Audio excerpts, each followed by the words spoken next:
This is the one that interested me the most. Our senior writer, Seth Wickersham, has a huge feature on ESPN.com.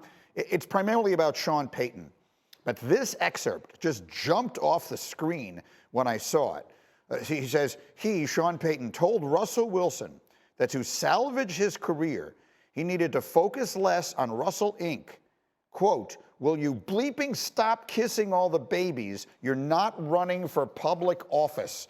And as I read that, all I could hear was Bill Parcells in the back of my head. He is a Parcells disciple, and so are you. Yep. Rule number 11, Coach Parcells, don't be a celebrity quarterback. We want a battlefield commander. This is not a popularity contest. You want to be respected, not liked.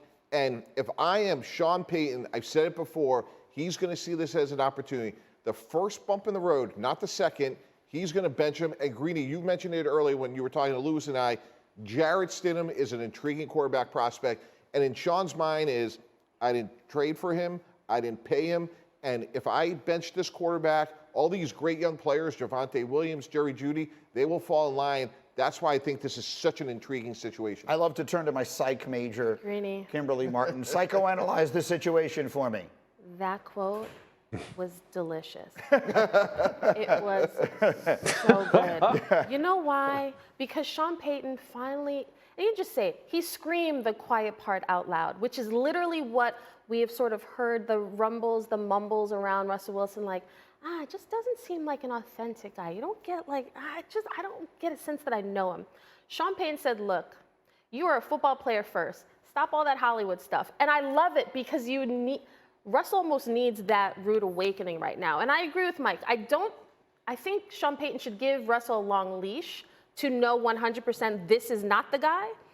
But I think Sean Payton has played this masterfully from the standpoint of, again, I didn't bring him here. You guys traded for him. You brought me in here to fix him, but I have done everything, and he is unfixable. Now let's move on. Like, I think Sean Payton has played it right as far as if somebody doesn't have their job there, it's going to be Russell.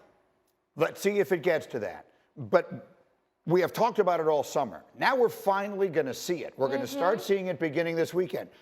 Pardon me. So let's first guess this. Louis Riddick, is Russell Wilson, after all of this talk and all of the baby kissing and public office running and everything else that we deal with him, is he actually going to run the offense that we saw Sean Payton have so much success with in New Orleans? Is Russell Wilson going to be able to be that guy and this team actually wind up surprising people? He's capable of it. If he doesn't run the offense within the context of Sean Payton's desires, then he won't be running it. And then it won't really matter anyway. Then he can kiss all the babies he wants. Then he can try and go out there and get all the attention that he wants outside of the game. Then he can search for whatever endorsements that he wants, make whatever commercials that he wants, because he ain't going to be playing for this football team. Or rather, or let's just say this, he's not going to be on the football field with this football team. Because, look, as I said in our pre-show, in the taping that we had, and as Mike and Kim just alluded to, this is not Sean's guy. And I'm telling you, when coaches do not feel, that kind of connection to you, meaning they are that invested in you, it makes it infinitely easier for them to move on. Infinitely. He can go to management right now and go, hey, look, I was in the broadcast booth when you guys signed this guy and you guys traded for this guy. I had nothing to do with it. There's a reason why I signed Jarrett Stidham. There's a reason why he's here. And he will run this offense exactly like I tell him to. And hey, look, for Russ, he has to know that. He has to know that right now.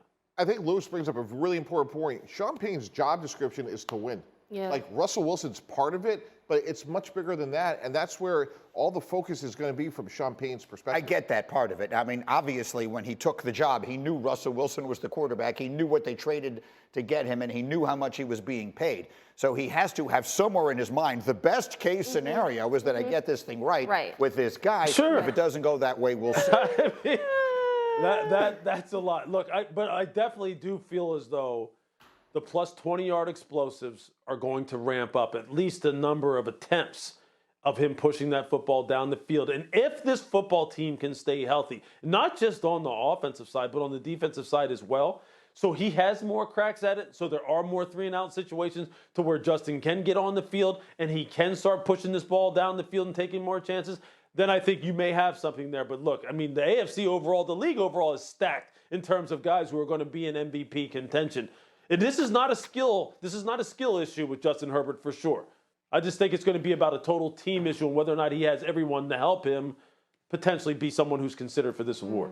Let me defend my legal partner here. Again, the offices, what's the offices name? of Greenberg and Tannenbaum Got are it. currently open. $300 an hour. I will throw this. Kellen Moore, all he does is throw the ball. Dak Prescott is already the 3rd all-time leading quarterback in passing yards in Cowboys history. He has thrown for more yards than Roger Staubach did. I understand the game is different right now, but it's particularly so when your offensive coordinator is Kellen Moore. So much so that all anyone's talking about is how much less they're going to throw it in Dallas since he is gone. So, Kmart, I think Kellen Moore and Justin Herbert will be flinging it all over the field. I don't know exactly how good that team is going to be, but if they're as good as some think they might be, I kind of like that as a sneaky MVP pick. Kmart.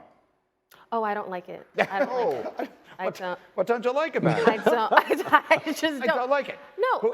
Outside of Patrick Mahomes, who do you like better? Put other people ahead of him for me. Maybe the obvious one is Aaron Rodgers. So you got Rodgers, and then you got Mahomes. Damn it! Now I'm out Who of else? choice. Lamar Jackson. Whoa. Lamar. I would say Lamar Jackson, based on what I've seen in his career and how I've seen this roster improve. That's all I'm saying. But he's a former MVP. That's not sneaky. No. But No, we're not because looking for sneaky. You're picking Justin Herbert. Yeah. I mean, say it with your chest. You're Say it picking with your Justin. chest, Mike. Say it like Robert I would've- Saleh. would've- Say it with your chest. Lewis, who goes ahead? Who goes ahead? But Mahomes Did is you the just obvious tell him, one say it with always. his chest?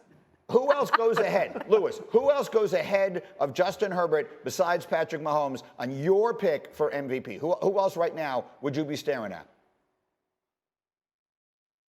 It has to be Jalen Hurts. I mean, it just absolutely has to be.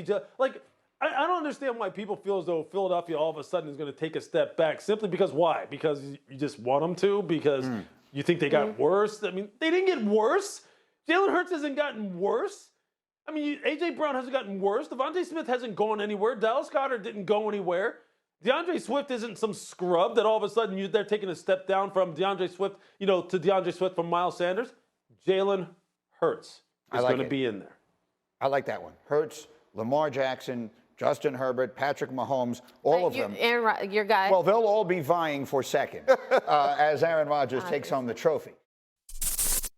Thank you for watching ESPN on YouTube. For live streaming sports and premium content, subscribe to ESPN+.